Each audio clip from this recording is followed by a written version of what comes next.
चीज़ें सामने आई वो बड़ी अस्टॉनिशिंग है कि वो मौसूफ जो है जो कहने को एक मासूम वेल्डर है। मुझे बड़ा अफसोस है, मुझे उनके लिए तकलीफ़ है कि जिस एक प्रोपेगेंडा सेल के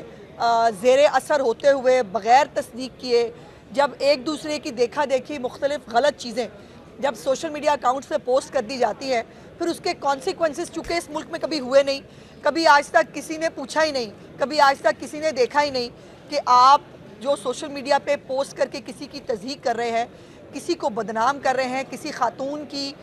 जो रिस्पेक्ट है उसको आप डैमेज कर रहे हैं, तो आपको कोई पूछने वाला जो है वो चूँकि पहले कभी नहीं था तो रिवाज नहीं है। और इस मौसूफ ने भी यही किया। उन्होंने आज उनके वकील साहब ने ये प्लीज़ ज़रूर ली कि जी वो पहला बंदा नहीं है जिसने ये लगाया है, वो पता नहीं कितनवा बंदा है, बट वो यहाँ तक एडमिशन, और ये चीज़ साहिबा ने कहा भी कि ये एडमिशन तो उसने ख़ुद भी किया है इन्वेस्टिगेशन के अंदर कि हाँ मैंने ये लगाई थी और अपने मुख्तलिफ अकाउंट्स पे लगाई थी। और मौसूफ जो है वो एज़ मतलब PTI के प्रोपेगेंडा सेल के मुरवजा कवानीन के मुताबिक मुख्तलिफ अकाउंट से ऑपरेट करते हैं। एक आधा अकाउंट नहीं होता इनके पास, ये मुख्तलिफ अकाउंट्स के थ्रू उसको ऑपरेट करते हैं। और 3 गालिबन अकाउंट्स हैं मौसूफ के पास जिसके ऊपर उन्होंने ये वीडियो जो है वो मेरे नाम से पोस्ट की। और आज उनकी जो बेल पिटिशन है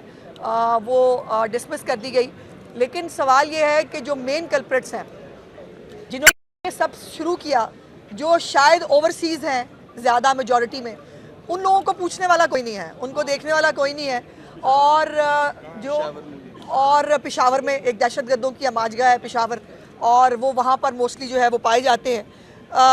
इसको जो अपनी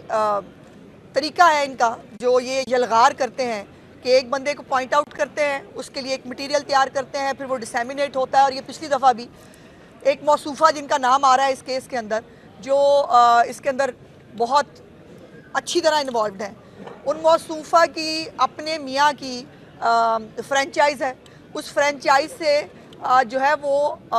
सैकड़ों के करीब जो है वो सिमें उनके नाम से जो है वो की गई है, फिर वो मुख्तलिफ लोगों को दी जाती हैं। वो प्रोपेगेंडा सेल को वो फ्रेंचाइज जो है वो मुख्तलिफ सिमें प्रोवाइड करती है, और उस प्रोवाइड की हुई सिमों के ज़रिए फिर ये सारा गंदा धंधा जो है ये चलता है, और ये प्रोपेगेंडा सेल इस तरह से ऑपरेट होता है। सो मेरी दुआ है कि वो दिन आए जब मैं इस मुल्क में से, इस मुल्क के इंसाफ से इंसाफ ले सकूँ। ये ज़रूर मेरे लिए आज एक खुशी और तमानियत का बायस है कि चीफ़ साहिबा ने आज जो है जो एक औरत की जो एक रिस्पेक्ट है उसको उन्होंने बरकरार रखते हुए सिर्फ सिंपल एक बात यही पूछी कि जो कुछ आप किसी भी औरत में कोई भी अगर कोई पोस्ट कर देता है, वो किस तरह से आप पब्लिकली जो है आप किसी को डिफेम कर रहे हैं, पब्लिकली आप किसी की इंसल्ट करने की कोशिश कर रहे हैं, वो किस तरह से जो है उसका कोई कानूनी जवाज़ है। तो अल्लाह करे वो दिन भी आए कि जब बाकी लोग जो है जो वाकई जो सबसे ज़्यादा सरगना है इस पूरे कहानी और इस उसके वो पकड़े जाएं। और मैंने तो कहा था, और मेरा ये अपने आप से वादा है कि मैंने कब्र की आखिरी जो है ना वो दीवार तक मैंने इनका पीछा करना है, और मेरी वजह से इंशाअल्लाह ताला ये FIA की कारकर्दगी भी बेहतर होगी, इस मुल्क के अंदर रूल्स रेगुलेशंस भी बनेंगे, और ये जो तमाम सोशल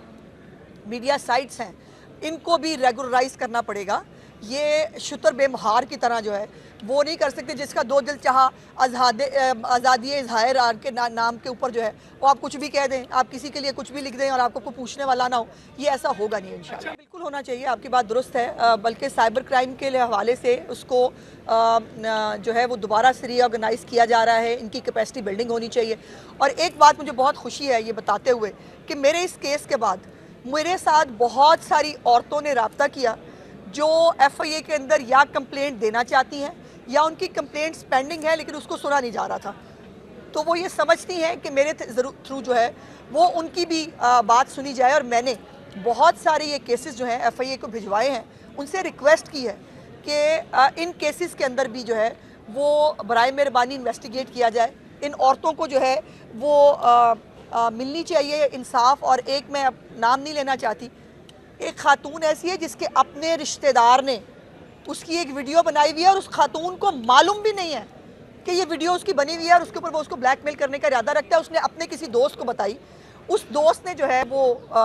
मेरा जानने वाला था, उसने मुझे कहा कि एक औरत जो है उसके साथ ये होने जा रहा है, इसको देख ले। ये आलम है। अपने खुद के रिश्तेदार जो हैं वो, और तो अल्लाह जाने अब वो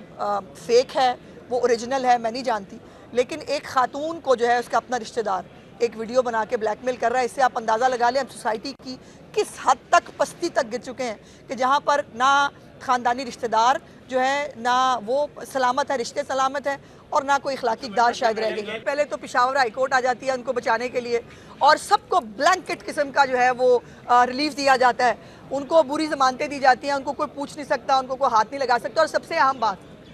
अभी कल मैंने अपनी प्रेसर के अंदर भी उसका जिक्र किया था, और बाद में वो जो है वो डॉक्यूमेंट वेरीफाई हो गया है, जिसके अंदर चीफ सेक्रेटरी साहब ने जो है वो कहा है 81 करोड़ रुपया लगा है पिछले लॉन्ग मार्च के अंदर, जो अमीन गंडापुर खैबर पख्तूनख्वा से इस्लामाबाद लेके गया था। मेरा सवाल ये है कि क्या इसके ऊपर कोई अदालत, कोई इदारा, कोई बंदा देखने के लिए तैयार है कि ये 81 करोड़ से कितने सारे स्कूल बच्चों के बेहतर हो सकते थे, कोई सड़क बन सकती थी, कोई अवामी फलाह का काम हो सकता था। ये किसके बाप का पैसा है जो खैबर पख्तूनख्वा के लोगों पे लगना चाहिए, लेकिन लग वो सियासत के ऊपर रहा है। और उन्होंने मेरा ख्याल किया, उन्होंने कहा कि 58 करोड़ रुपया पहले दें, फिर अगले की बात होगी। और कल ये भी मैंने देखा और सुना कि हर MPA MNA को 2-2 और 4-4 लाख रुपया दिया जा रहा है। कैसे भाई, कहाँ से, कौन से कानून के तहत? इनको किस जो है वो ये वो इमरान खान हर एक के बाप को पूछता था ना, किसी के बाप का पैसा है, अब बताएं ना ये किसके बाप का पैसा है? और ये 2 लाख 4 लाख ही MPA MNA को आप फसाद बर्पा करने के लिए जो है वो आप दे रहे हैं, और इसके ऊपर कोई बंदा पूछने के लिए, देखने के लिए, करने शायद उसके लिए तैयार नहीं है।